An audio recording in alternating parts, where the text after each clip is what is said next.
And now, Clutch Radio with Rafi and Dan. Here's Dan Rosenberg and Rafi Manassian. Oh, there we are.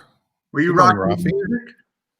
Were you jamming to the music? I was. I must admit. There's nothing better than free, royalty-free music. I would give credit where credit is due, but honestly, I don't even know who recorded that. But it is royalty-free, so there's no royalty involved. Welcome to the Saturday morning Clutch Radio. We're live right now. Unless you're listening to the podcast, then why didn't you watch the live show? Live is so much more fun. It's so interactive. Yes. And Jake, just our first comment of the day is from Jake. He says, "Are you really about to go live, or am I again watching an old one?" No, this is really live. It is Saturday, June 6th, 10:01 a.m. on the West Coast. So yes, we are completely live. If you have any questions whatsoever that you'd like to ask us, you can post them in the comments and we will get to them. They're there or they could be over there. It depends on where you're looking at it. There's different places. Like Rafi's over here, but to me, he's on that side. It's so weird. Dan appears to be over here, but he's actually there. Right. Yeah. So we can, you can touch, fist bump, the other way, boom. All right. There, we started the show with a fist bump. A couple of things I want to talk about today. One of them, I know, Rafi, you know a lot about this. Well, you know a lot about every subject, let's be honest. But car museums. Oh, yeah. Now, I'm wearing a shirt. I don't know if anybody can see that. The Lars Anderson Auto Museum. Are you familiar with the Lars Anderson Auto Museum? It is in Brookline, Massachusetts, in Lars Anderson Park. What do you know about it, Rafi, before I go on a long diatribe? It's like many museums. It was, I believe, founded by an individual that had a substantial collection and put it together. And it has stood there for, I'm going to say it might be close to 40, maybe 50 years now. It's actually the oldest in the United States. Is it the oldest? Yes. Okay. Yeah. When did they open it? It's the oldest car collection. Okay. So you're right. I don't know when the actual museum opened. I guess I should have looked that up before I said it. And car museums are fairly new. They didn't have, cars were not thought of as museum artifacts or even artistic antiquities pretty much until after the Second World War. So we're talking about probably about a 70-year span that car museums have been in existence. Yes. But they made a lot of sense during the 80s and 90s as a place where people could go to see unusual cars. But over the past decade or so, that's been somewhat reduced, and foot traffic has gone to more of the cars and coffee events where people gather and they get together with their cars casually for no fee at all in parking lots and large park-like settings. They gather there for 3-4 hours, and you can come in and see what you want to see in an hour and then go home. And next week or next month, you got a different group of cars. Yeah. And it's a living cars and coffee or a car show. That's a living museum because you can talk to the person that's restored their car. Maybe he's owned that car for 50 years. Yeah. And that's a big plus, which is another plus is if the owners are more casual about their vehicles, they can, they might feel more comfortable about letting your kid hop inside and sit in it and play with the steering wheel and jump in the trunk, whatever. Yeah. But there was an auto museum, I believe, in Oregon, World of Speed. Is that what it was called? That went under because of the current situation, because they weren't able to maintain funding. Right. And funding for a car museum is very, very difficult because you're just not going to get the kind of foot traffic that comes with a regular museum that can have rotating exhibits because it's hard to move cars around. And once you move one out, well, where are you going to put it? So you have to have storage somewhere.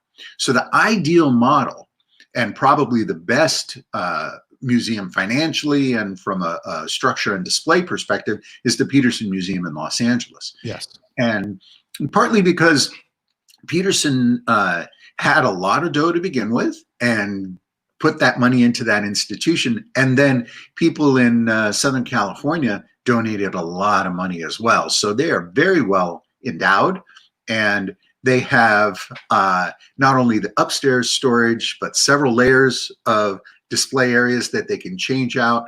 And then underneath is an area called the vault. The vault. The vault houses, or has the potential to house, not only minor restoration facilities, but areas where young people can come for internships and sort of tutorial stuff. But they can store over 100, and I think it's 130 to 150 cars. It's quite a place. Yeah, they just remodeled about 5-6 years ago. They did a complete remodel. Yeah, I mean, it's amazing looking. Yeah, it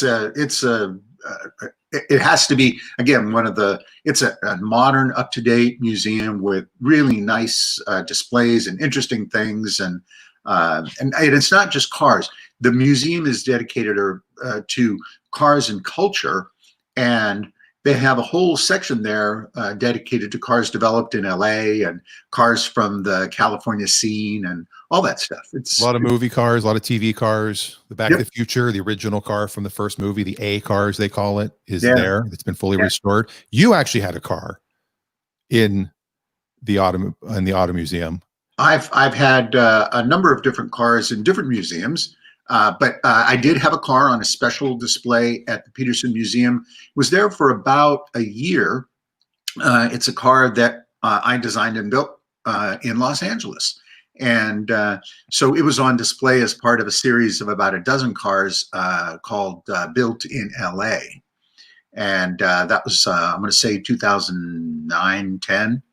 And so my car was down there for that display. And again, they set it up. They had some really nice sort of 50s and 60s decor around some of the cars that were on display. Then when they were done, they wrapped it up, sent my car back to me, and set up a new display. Yeah. And isn't that where, and this is a whole other topic we'll talk about, we've talked about earlier years ago, but wasn't the Dale like right behind your car? The Dale was right behind my car. That's what started the conversation of the Dale. There was this yellow 3-wheeler. Yeah. And it's a whole other story. That could be an entire show, in fact. Yeah. To talk about the Dale. The Dale is an interesting, if you don't know what the Dale is, just Google the Dale car. And let's just say it was one of the first early scams. Yes. Of we're going to build a car that's going to be fuel efficient. It's going to get great mileage. It's going to be super cheap. And it was an entire scam. Even the person that invented it was a scam. Now the Lars Anderson is a distant relative of my wife. So my son actually now has lineage to the Lars Anderson, and his 4th birthday we had at the Petersen Auto Museum, because they used to have a party room upstairs, which they got rid of that entire area when they did the remodel. Jake mentions the shop, which is here in Seattle, I believe, right? That's the one where you can store your cars, but they also have a restaurant in there, which I'm hoping will reopen, and you can go in, have lunch, and then look at all these cars that are privately stored. Yeah. It's sort of a museum. I'm using finger quotes, but it really isn't. Yeah. And again, over the years, multiple museums have had to close simply because the revenue model doesn't make any sense. And without the big support, they're not able to do, during his lifetime, Brooks Stevens, who's a well-known industrial designer and car designer, had a museum with about, I want to say 15, 20 cars. And after he passed away, the estate sold the cars and closed down the museum. All over America, that is unfortunately what's happening. We hear a little bit here, a little bit there, but people have decided that it just really no longer makes sense to house a lot of cars in one place. Yeah, I'm hoping, we have a great one here in the Seattle area. We've got the LeMay, America's Auto Museum, they call it. Yes. And it's a great spot. I've been there a couple of times. And I think they're well funded, I believe. Well, the building was funded primarily by City of Tacoma that loaded 6.2 million into the development because the people that set it up, properly presented how it would improve tourism and bring revenue into the City of Tacoma, and it's proven to do that. People do come; it's a destination spot for many enthusiast car collectors. And they have been building a fair endowment to help sustain it. But LeMay, he was a character in and of himself, and he was primarily in the waste and recycling business in Seattle area in the 50s and 60s and 70s. The original Fred Sanford. Yes, exactly. And he collected cars, but his cars were just things he found on the side of the road. He'd bring over. I think he had over 1,000 at one point on the hill where he collected, and he used to host events there and car shows. And he was really an early pioneer of saving old cars.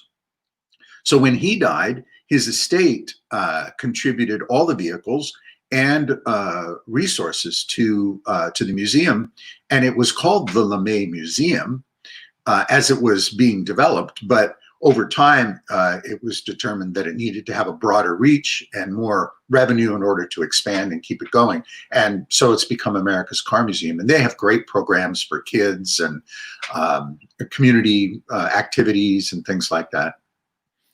Very, very cool. Yeah, I've been there. I like it. I did hear the story of LeMay, and there's another, like a private location too, correct? Where where his family has some other vehicles that are not in the museum. Right.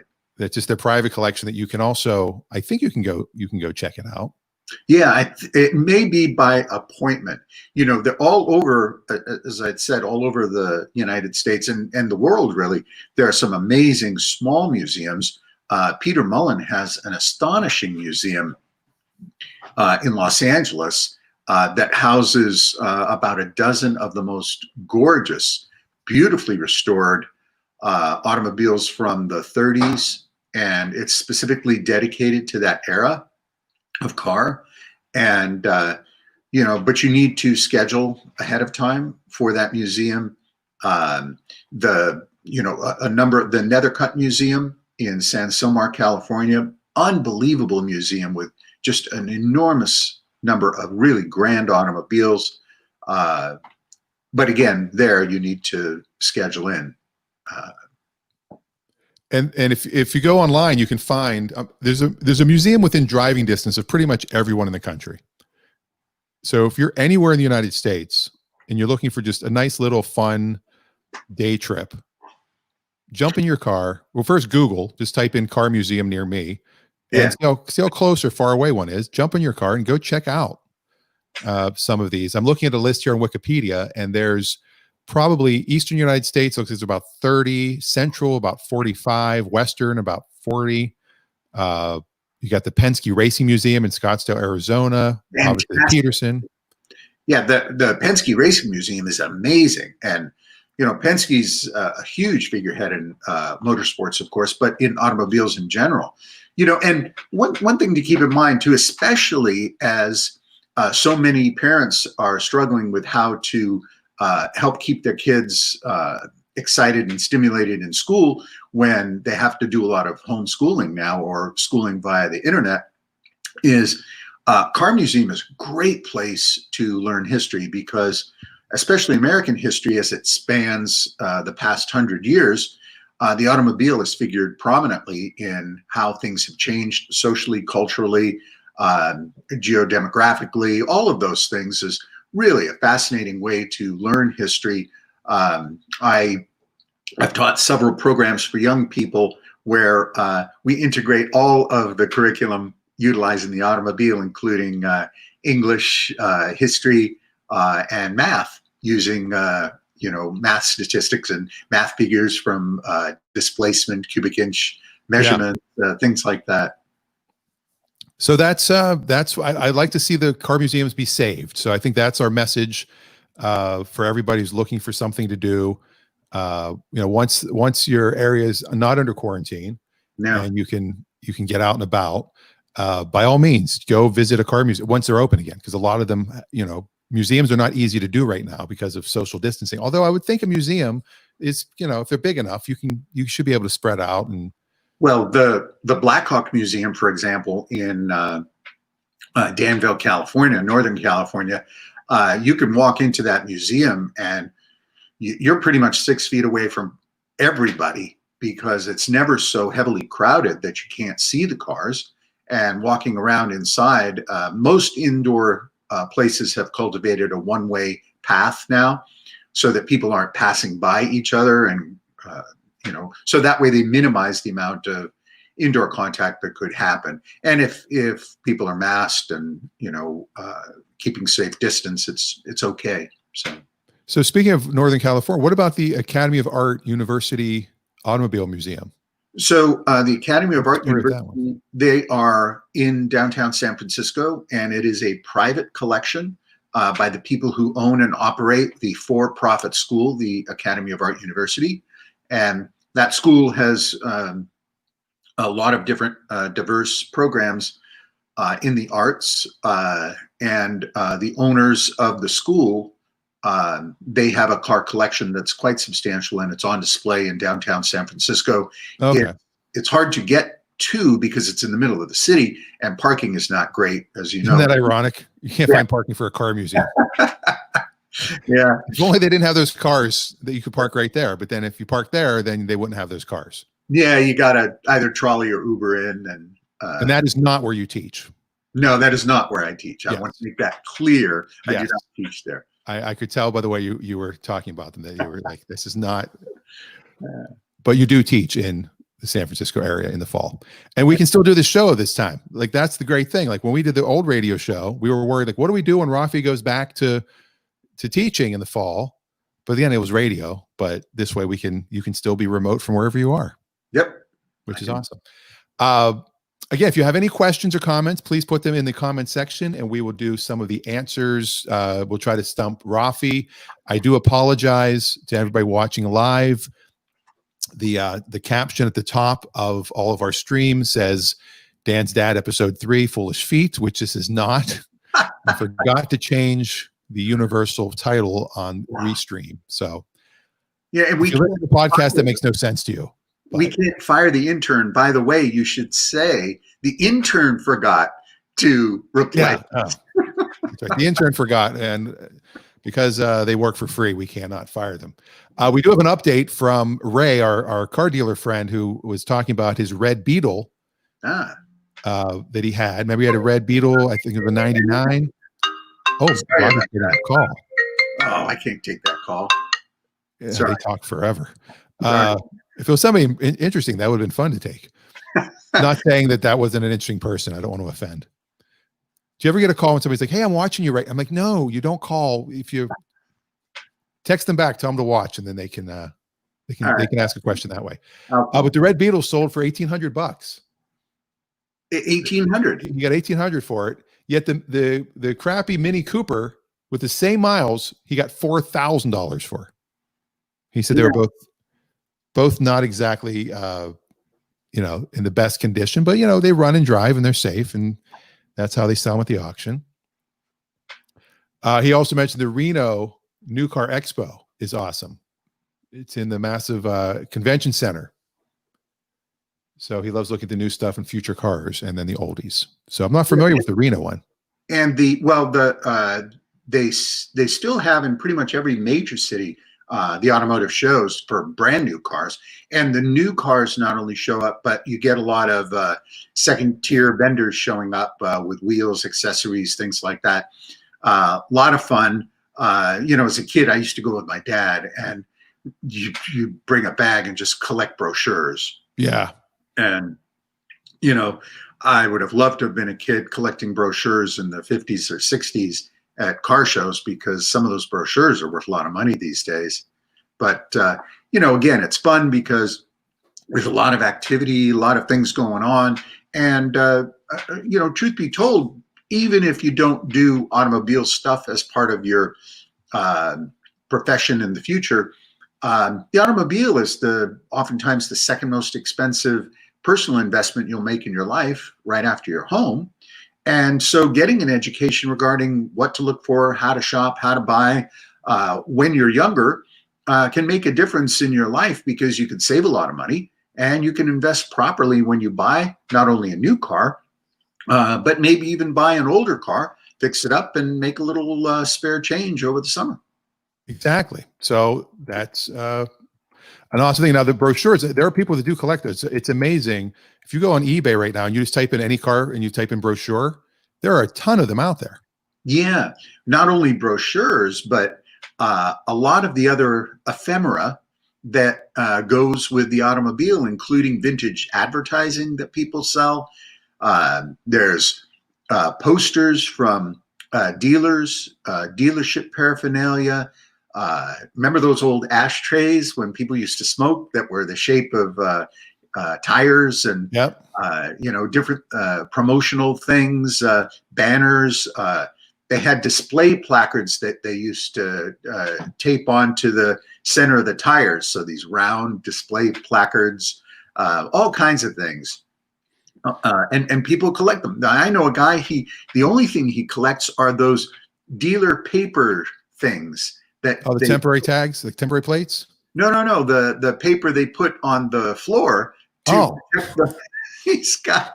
We've Simonized your floor. Exactly. It's and he's got a whole collection of things from the 50s and stuff like that. So you never know. Even Dan, and this is kind of a fun thing to mention on the show, even the tools for the car, because companies used to offer a set of tools that would come with your car, because you'd have to sometimes fix it or do roadside repairs.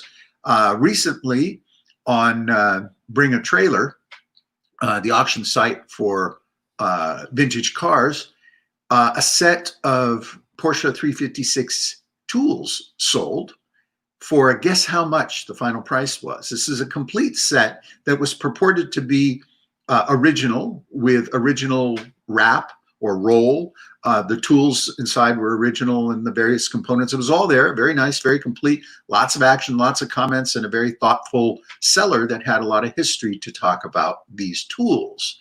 What did it sell for, Dan? I'm going to guess $4,000. That's an excellent guess. I would have guessed about that as well.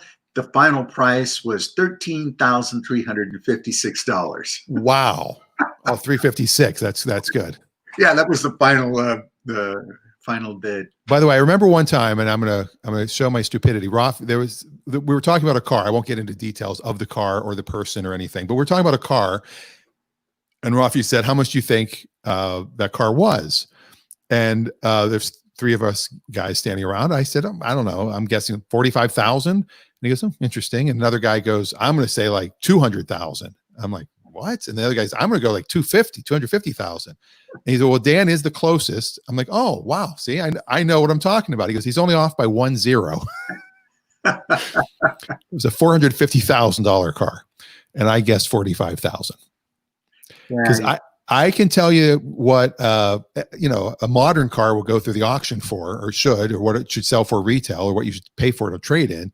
But you get the old classic stuff, I have no idea. And it's also, condition has so much to do with it, and history has a lot to do with why a car could be worth $450,000.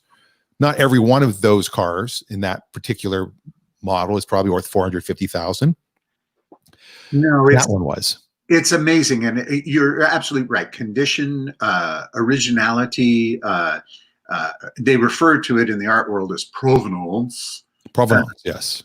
But really what they're saying is, do you know where it's been for its entire life or not?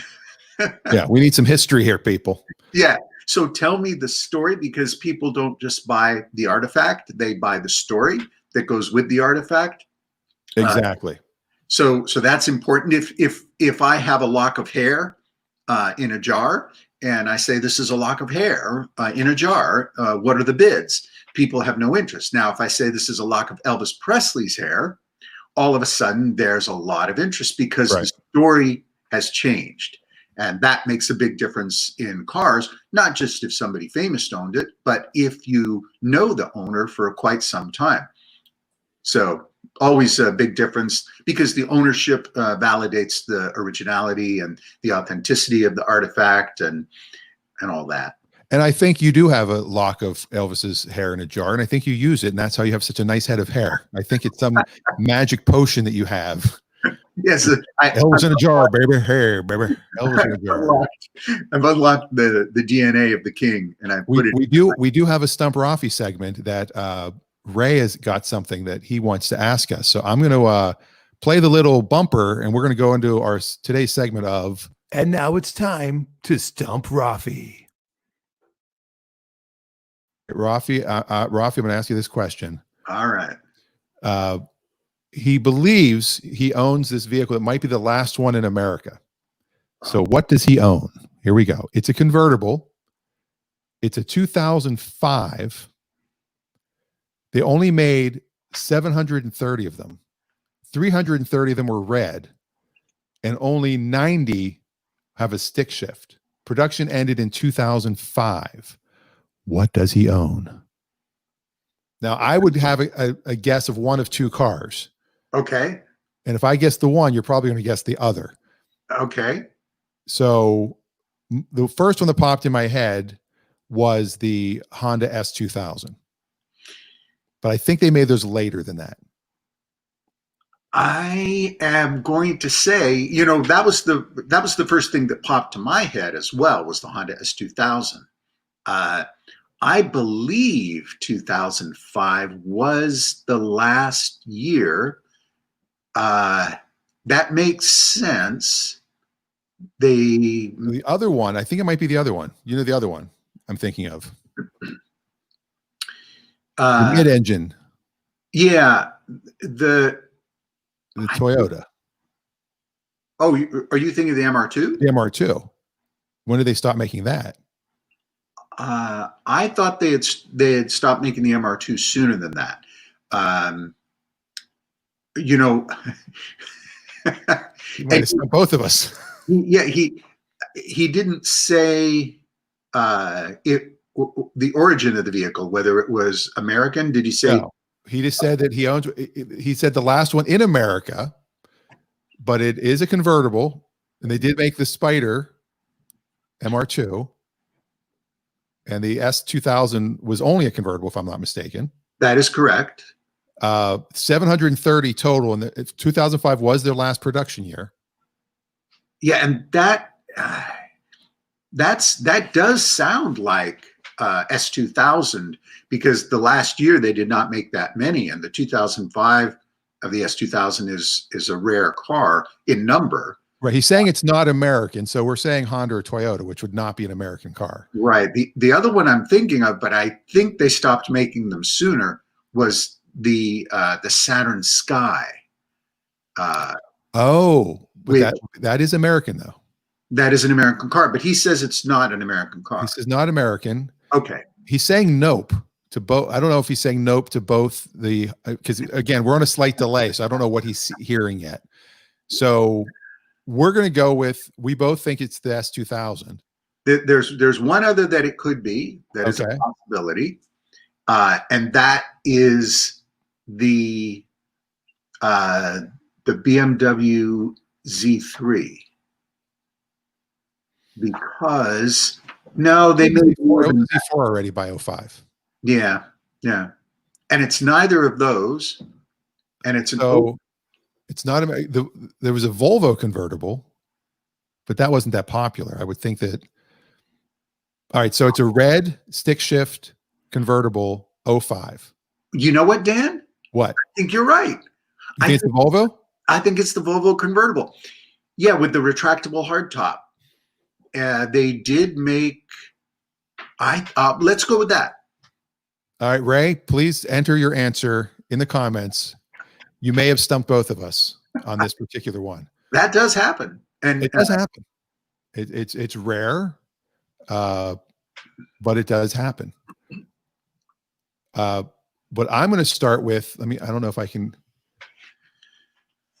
It is the 2005 Toyota MR2 Spider. Okay. It was the last year production in 2005, and they only made 700. So we were right, sort of. sort of. We started with the S2000. We went to the MR2. Mhm. Well, there we go. Yeah.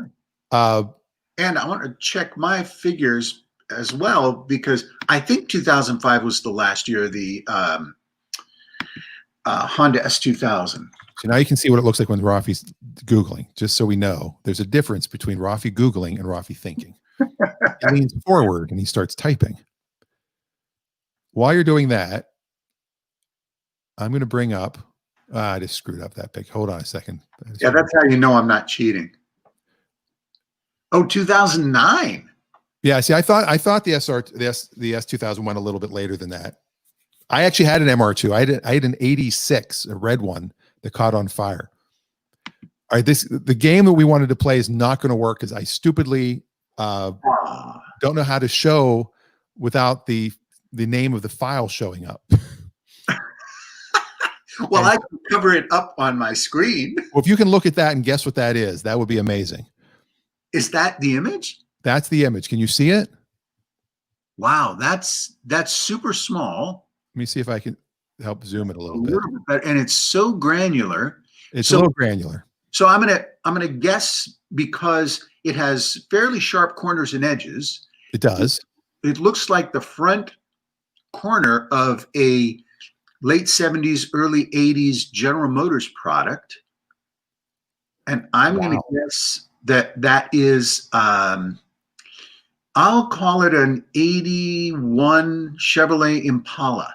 Wow. You were being nice because I kind of gave part of the answer away in my stupidity of the name of the title. It is a 77 Impala, but they were the same for all those years. Okay. Like from 77 to 81, it's the exact same car. What was in the title? I didn't even see the title. It said 77 front. Oh, well, just looking at the corner edges, and you can go back to that original image, that is actually pretty distinct. That section of the car, and you have to go in close to see the way the bumper cap line goes around the edge. That's a pretty dead giveaway of that period where the front of the cars had to get the impact zone sort of contained into one area, and same with the bumpers, the 5 mile an hour bumpers that had to have a telescoping section. Yes. But you see the sharp corners and the sharp turn indicator sections. Lots of that. That was part of the very linear architecture that was still remaining in the 70s and early 80s. So what people need to know, the backstory is, I would be at a car show and I would take a picture of a small piece of a car and I would just text Rafi. I wouldn't even say anything. And probably within a minute, he would write back, oh, that's a 67, blah, blah, blah, blah, blah, blah. Or when I worked for Copart Auto Auction, we get some rare old car that was wrecked and would show up at the yard. And I would take a little picture of just like the turn signal. And that's all I would send.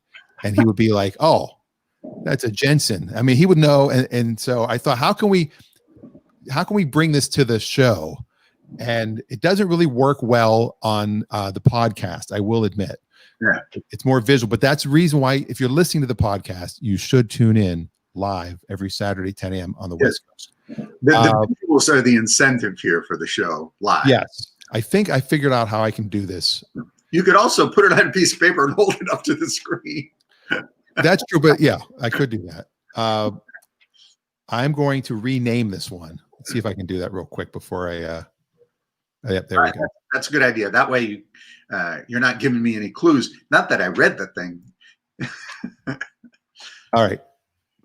So for the kids out there, while you're prepping up, for the kids out there, the way I do this is I have two very good features in my brain for some reason. One is I remember everything visually. So if I see something, I usually will remember it for a long time. And the way I remember it is, once I see it, I immediately will give it some sort of a name. And so I'm constantly looking at something and thinking about defining it and putting it together in some sort of way. So now the piece Dan's showing now, this could be a European turn indicator. It's really up close. And Yes, it's very great. I'm just going to zoom in and zoom out. That works easier. okay, so that's quite up close. And what you can do is you can start to zoom out on it to give me a little bit more clue as to what it is. Okay, so now I'm seeing part of the grill bars, and it looks like 3 grill bars and the corner.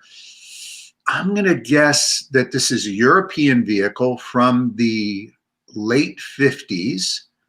And it looks like it could be the front of it might be a Nash Healey, which was a Pininfarina designed European car using Nash components. I think you got the Pininfarina part right. It's definitely European. It has some Italian influences. You got the year right. It's a 58, you said, or I said 58. You said 58. I haven't said a year yet. Oh, I know it. It's an Alfa Romeo. It's the Alfa Romeo 1900, and that is, yeah. And look right there, if I'm not mistaken. That is Bertone. It's the Bertone logo? Yeah. That's oh yeah, there, yeah, the B. Yeah, and Bertone Studios was hired to do Alfa Romeos as part of their efforts with Alfa Romeo. They did a lot of Alfa Romeo designs. A beautiful car, wonderfully tailored automobile, very, very handsome car, and a lot of fun to drive too. I've driven a few of those. Well, there you go. See, that is the game of stumping Rafi that I play all the time on my cell phone. And now you guys get to enjoy it as well. We do have another one. Another one. He wants to, Ray has another one he wants to see if he can stump us on. Okay. And why not? Because that's Sure. what we're here for. And if anybody else has any questions about buying, selling, trading, leasing, credit, anything about car buying, please also ask those. But stumping Rafi is always fun. It's a 2010, also the last year of production. It's half American and half Asian. It was a joint partnership, and one partner said, "What the hell is with this company?" American and Asian and 2010? 2010, the last year of it. I'm stretching. I think I'm going to make a guess. Okay. Because he's saying, what the hell? Oh, the other company said, the hell with this company. That's what it was. I'm going to say the hell with this company. The company that said that, I'm going to guess, is General Motors. And they said it to Daewoo. If I'm not mistaken, one of the small Chevys was a Daewoo. Maybe the Sonic, or not the Sonic. The Astro, or not the Astro, there was the Geo Metro back in the day. And then they had some replacements for like an entry. The Sonic is probably the most, I'm trying to think, 2010. I was no longer in the Chevy business back then. So I think you're right. I think that's the car. And I think that's the company. I think it's General Motors Daewoo. And I just can't remember the name of that car. It was their entry-level car. Right. The Sonic is kind of, there's the Spark now, and there's the Spark EV. There's the Sonic. 2010. There was one, and everybody pronounced it wrong. I remember when they came out in the early 2000s, because like the Equinox, people called it an Equinox. I'm like, Equinox? I think, I'm not sure, but there was a TV show on for a while around that period called Psych. And I think the blue car that they drove was that car. They called it the Blueberry. The Blueberry. And it was, if I'm thinking right though, like the Geo Metro was, when they were Geo was a brand that General Motors came out with that was sold at Chevy dealers that were joint ventures with other companies. Like the Geo Prism was a Toyota Corolla. Right. And the Geo Metro was a Korean, a South Korean brand. It might have been Daewoo or Suzuki. It might have been Suzuki. Yeah. And they also did the Suzuki Swift, which is a Geo Tracker. Yeah. During that time, a lot of automotive partnerships were happening, and General Motors in particular took advantage of it because the manufacturing opportunities allowed for lower cost development, and they didn't have to spend a lot of money in those areas. And for entry-level cars, this is where you want to do that, because there's really literally no profit in an entry-level car.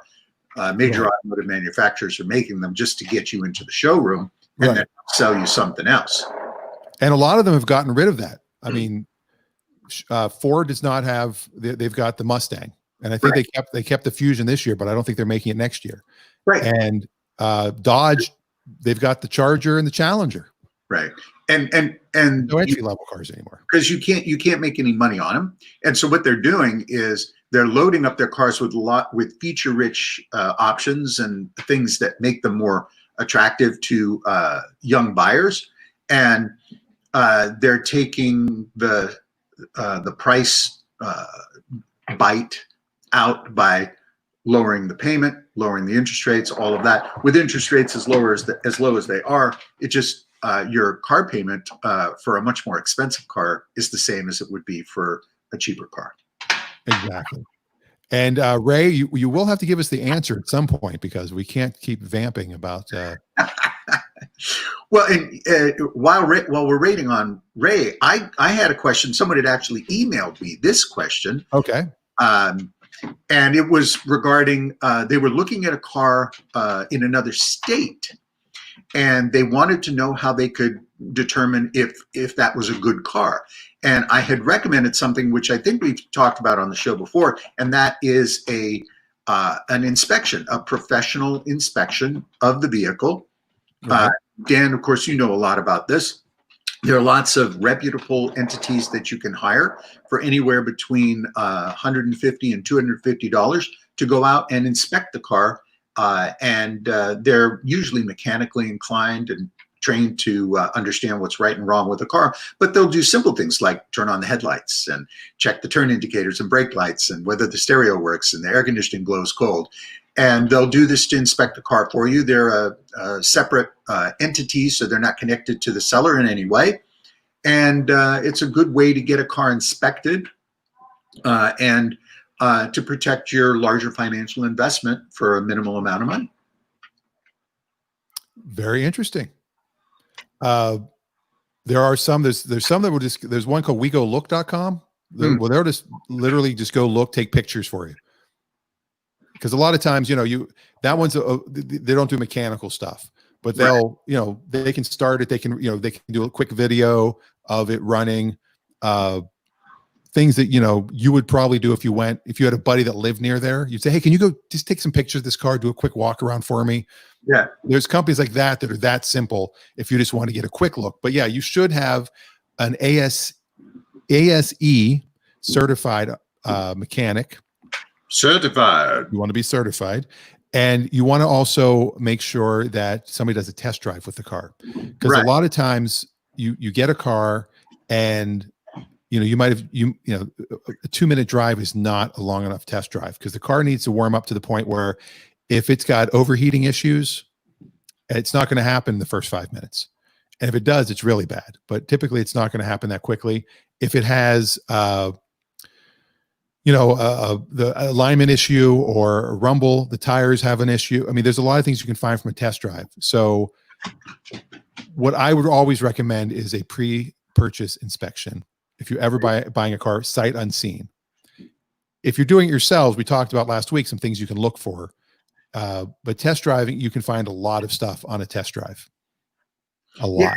Yeah, the pre-purchase inspection, or PPI, is what oftentimes will not only help you decide whether or not the car is safe, sound, and lives up to the description.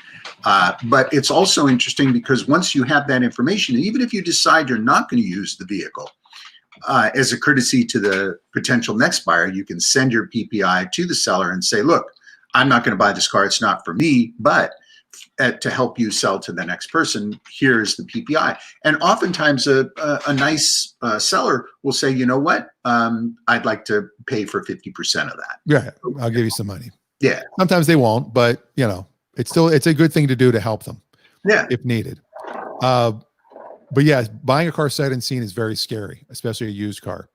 One thing I find is when I bought a used car, like when I got the current one I have, I didn't notice a lot of little things wrong with it until I washed it. So if you hand wash a car, you'll find everything. You know, Just say, hey, you mind if I wash your car? And just wash the car. that's an excellent point. You're touching parts of it. I mean, Yeah, and it's all over the car. one of the things that people don't think about, it just is a simple thing, and there are lots of little details on a car, is windshield wipers. They'll go buy a car, and it might be a 5, 6, 7-year-old car, and the wipers are old. Yeah. And you think, well, that's not a big deal. You just replace the wiper blades. But if it's a newer car, you sometimes have to replace the whole armature. And some of those armatures are $50, $60. And on a certain cars, you're going to spend for 3 wipers, you can spend $150. Right. Now, if they just have simple replacements, you can go to Costco and get the $5.99 special, and those work well. Yes, they do. You can also go out and get, you could go to, O'Reilly's and get Bosch, Right. the most expensive ones, and a great show on Amazon, by the way. If you haven't watched Bosch, I do recommend it. But, but Dan, my point was that quite simply, if you don't inspect those wipers, you could get wiped out. oh, dad jokes. We're doing dad jokes. So Ray has gotten back online. He had a phone call. It was I get what he means now. 2010 Pontiac Vibe. Oh, the Vibe. Okay. The company, the one partner that said to hell with this company was General Motors when they said to hell with Pontiac. Okay. Now he asked if you can fact check him on the production of 2010 Pontiac Vibes. He thinks they made less than 100. Like it was a very rare car that year because they kind of ran out. Yeah, I might be able to check that. Hang on, let me see. Rafi's going to go into the database of things. Now, the if I'm not mistaken, the manufacturing plant where they made the Pontiac Vibe is where they make Tesla now. That is one of them. Yeah, you are correct. Tesla bought that plant. The Pontiac Vibe was made there. I think the Corolla was also made there. And the Toyota Matrix was made there because the Toyota Matrix and the Pontiac Vibe are the same thing. A lot of times I would get a Pontiac Vibe at the auction, and Ray knows this. They're like a CarMax auction. You get one that comes through, it's smoking, it's a piece of crap, and it's $200, and then you put it up online at Copart, and because it is full of Toyota parts and internationally, the Pontiac Vibe wasn't really a big deal, but the Toyota Matrix was. I think it had a different name overseas, but people will buy those for the parts, and it would sell for $800 or $900 overseas.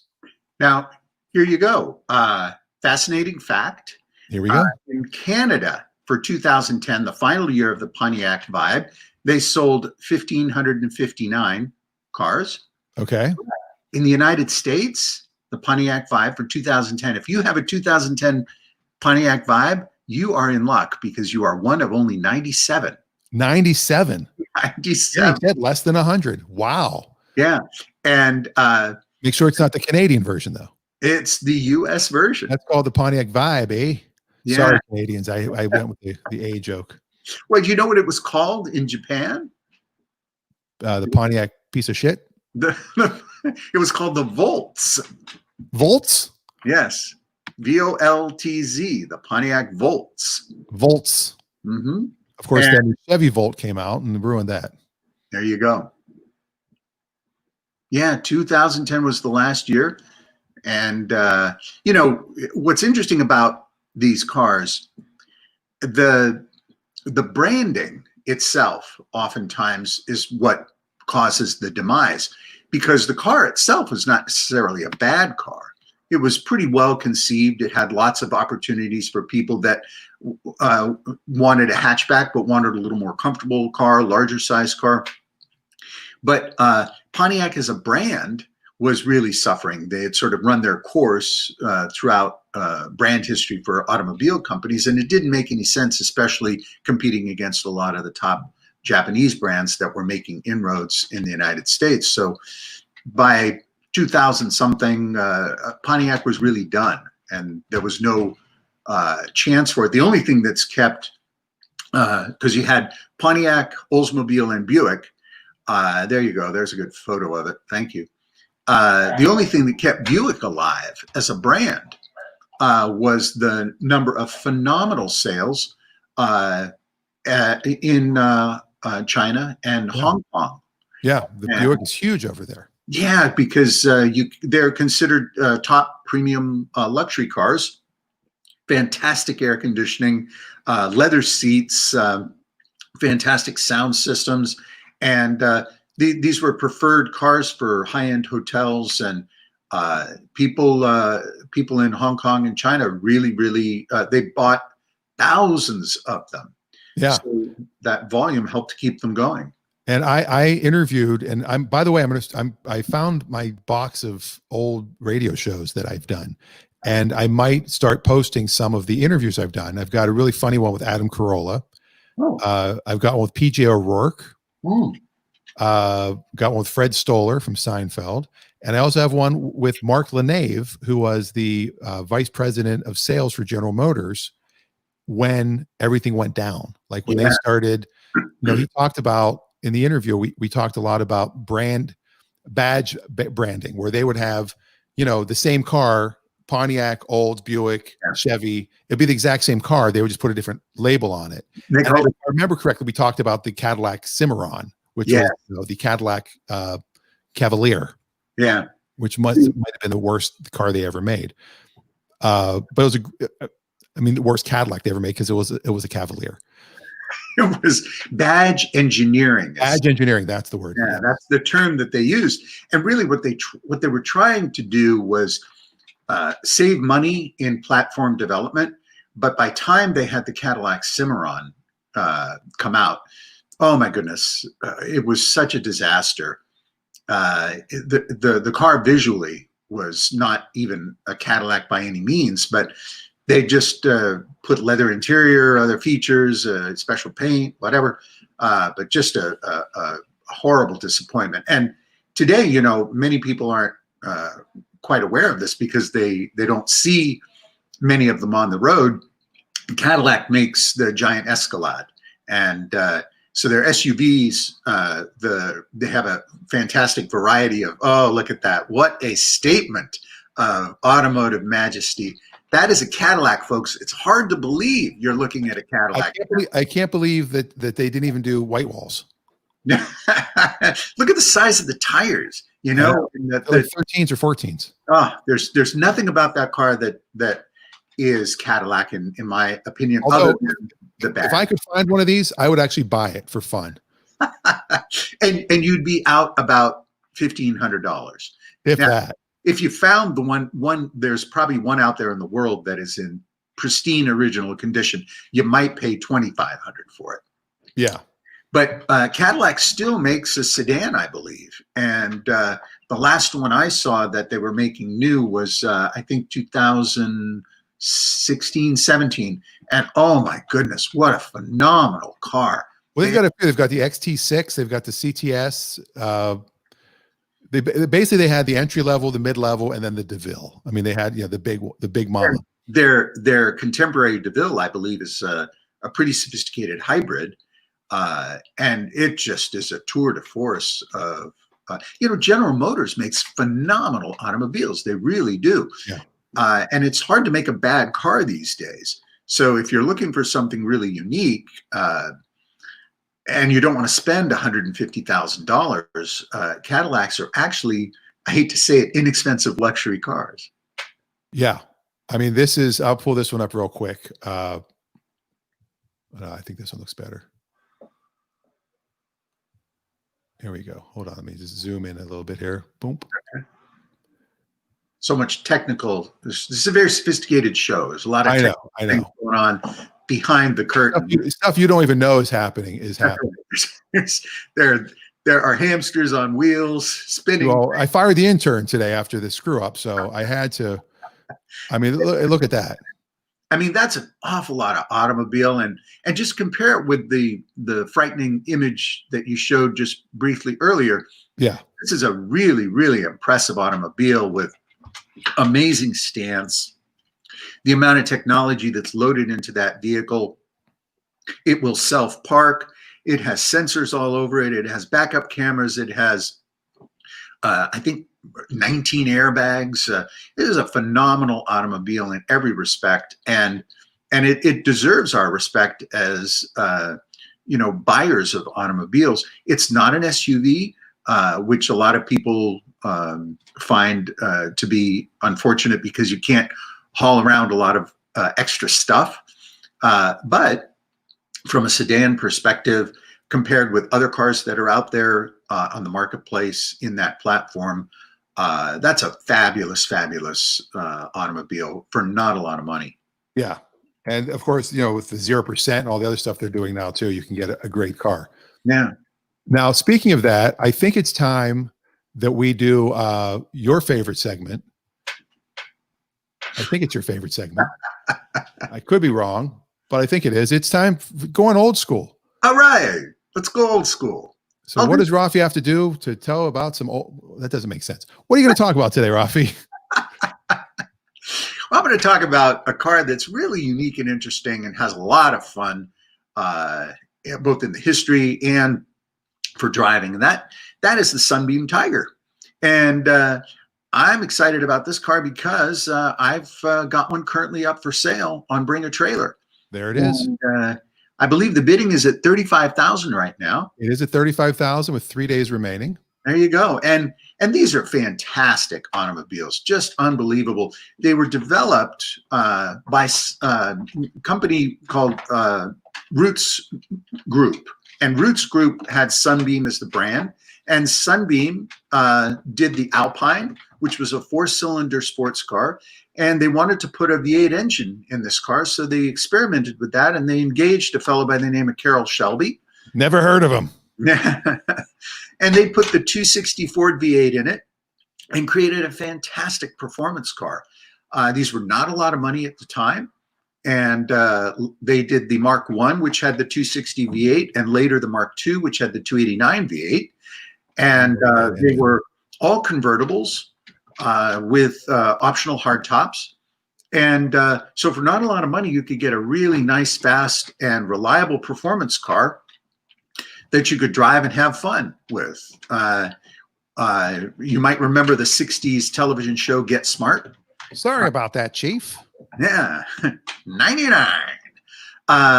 The car that they drove, that Get Smart drove, was Sunbeam Tiger, and bright red one. And not many of them are around today, but many that are properly restored are out there and can be found for reasonable money. And they're a lot of fun to drive, unique. They've got the Shelby lineage. And yeah, there you go. This particular one's actually got Carroll Shelby's autograph on the glove box. Carroll Shelby signed the autograph, or signed the glove box for the owner, and he also signed. I think you can scroll down. You'll see the air cleaner. I think he signed the air cleaner lid as well on the car, which is something he often. Oh yeah, right there. Yeah. Right So there you go. That's old school. One of the things that they used to refer to these types of cars were hybrid cars before the term hybrid involved different types of power. The hybrid car was a car that was developed in one country with components from another. So you often had Italian hybrid cars with Italian bodies and General Motors engines. The Isogrifo, the Pantera, which was a Ghia-bodied developed car with De Tomaso, which had the Lincoln Mercury representation and a Ford 351 engine. So a lot of fun and something to take old school. Yeah, and I noticed too in the picture here, if you have a keen eye, you can see the shoe phone, which looks like it's just a boot that somebody put a sticker on, but that's okay. Yeah, that doesn't come with the vehicle. We'd get in trouble with control if chaos got a hold of that. Yes, exactly, and chaos would ensue. Yes, we need to stay under control. I love the fact that show is chaos and control. Yeah. So there you go. Well, there you go. And Bring a Trailer is an amazing site if you are looking for rare cars, interesting cars. The stories alone, and Rafi's an award winner for some of his commenting and writing on Bring a Trailer. bringatrailer.com. And a lot of people don't understand when I say check out Bring a Trailer. They're like, well, no, it drives. I could drive it. No, that's not what it means. It started out, when they first started out as just a conversation site for enthusiasts. That's what it was about. People were talking about cars that you were going to buy, race cars that needed desperate help, where you'd show up and you would have to bring a trailer to take it home. Right. But then it became an auction site. Yep. And they're doing hundreds and hundreds of cars a month. And sometimes you see a car like a 2000 BMW M5 go for $50,000 and you go, huh? Or wasn't there a blue Honda Civic yesterday? Yeah. With 9,000 miles or some ridiculously low miles. It also went for $50,000. A Honda Civic. Yeah. Well, and again, what you have to remember with cars like this is that they don't exist. A Honda Civic with the low miles, if that's everything about that car is original and well-maintained and one owner or two owners are always known, you can't duplicate it. And so these have become sought after because people want something they can take to a show that nobody else has, or they get bragging rights to their community to be able to talk about the best one in the world. And that car there, that could be among the very best examples in the world with just 5,000 miles and hardly ever been driven and properly cared for. And, the name of the game with a car like that is you spend either a lot of time yourself or you hire a professional detail shop, and for $1,000 to $1,500, they'll detail every single aspect of that car to a very high standard. I mean, look at the interior on that. Yeah, I mean, it looks brand new. Cloth interior, and every aspect of the car is obviously well maintained. And it doesn't take much for experts to start to emerge talking about how they've never seen another one like it. And truth be told, most of these cars that were sold were bought, used up, and thrown away. Yeah, I mean, you can buy these at the auction for $200-300 at most car auctions if they're running, if they still run. $17,900 was the sticker price when this was new. Yeah, you cannot turn the clock back on a car that has 150,000 miles. There's no way you could ever make it this. So the only way to get this is to pay a lot of money to have the original thing. And you can't really drive it. No, you can't. Once I had a Studebaker, a 65 Studebaker, which was one of the last ones built, and it had 23.7 miles on it. And I used to take it out, drive it up to the top of the block, put it in reverse, and drive it back in reverse, just to keep it going, and then park it in the garage. Yeah. It is insane. But if you do want to get into collecting, Bring a Trailer is a great site. There's another one called barnfinds.com. Barn Finds. That's more of an accumulation, not I'm forgetting the word. Curated. It's more of a curated site that they go out and they find, oh, look, we found this one on eBay. We found this one on Craigslist, and they're great, rare finds. Yeah. There are other sites like that. There's Parked on the Street. Okay. Random people take photos of unusual cars parked on the street and they send them in. And, again, it's a way for people to relate to fun stuff in the automotive world. Yeah. And I hate to say it, but we went way over today. It's over an hour already. Can you believe it? Gas prices. We'll do gas prices, then we'll call it a day. So here we go. How much is gas where you live? All right. I never get enough of that voice. You don't get enough of that voice? That was the intern, actually, that did that one. That's the intern's voice. Don't him. He's got a good voice. Okay. I almost made a huge mistake. I almost said, where's the lowest price in America? But I actually sorted by state name. So Alabama would have been first, but it's not Alabama. It's not Alabama. So where do you think the lowest gas price is this week, Rafi? I'm going to guess lowest gas price this week is Georgia. Georgia is not even in the top 10. Oh. They come in around 12th at $1.78. The lowest this week is $1.64.6 in Mississippi. Mississippi again. Texas is number 2 at $1.67.6.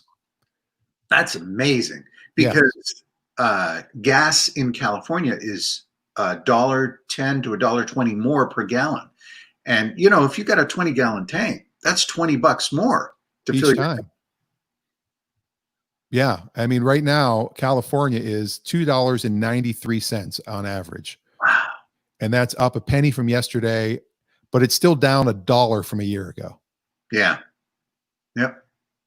And you know, gas prices are going to have to go through more adjustments and changes as more electric cars and more hybrid vehicles. And, you know, looking around in the past 3-4 months, people have severely limited their driving. And I think behaviors going forward are probably going to continue to limit driving. Yeah. And we'll see what happens with gas prices. I mean, supply and demand, if they just turn down the supply, then the demand has to go back up and they can keep it's all fixed. It's my dad used to always say, it's all fixed. Everything's fixed. It's fixed. It's fixed. All right. Well, that is the end of the show. I want to thank everybody for the great comments, the great questions, the great stumping. Yeah. I will work on the picture game a little bit better for next week now that I know how to zoom in and zoom out. It works a lot easier. And don't title the thing what the thing actually is. Don't fire the intern. I won't fire the intern. We'll bring the intern back. You happy? You can stay. All right, good. Look at that. There you go. All because of this guy. He saved your job. All right. Well, that's the show. If you're listening to the podcast, please tune in live every Saturday on like our Facebook page. Go find Clutch Radio with Rafi and Dan. It's at Clutch Radio Show on Facebook, and like the page, and then you'll be notified. There it is. And there's the logo right there. Rafi's pointing at it. And we'll do more visuals next week. That way the podcast listeners have to tune in. They have to tune in to get the visuals, because an hour of just looking at us flapping our gums, I don't know. No.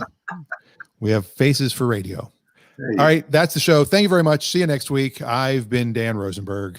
And I've been Rafi Manassian. And this is Clutch Radio. See you next week.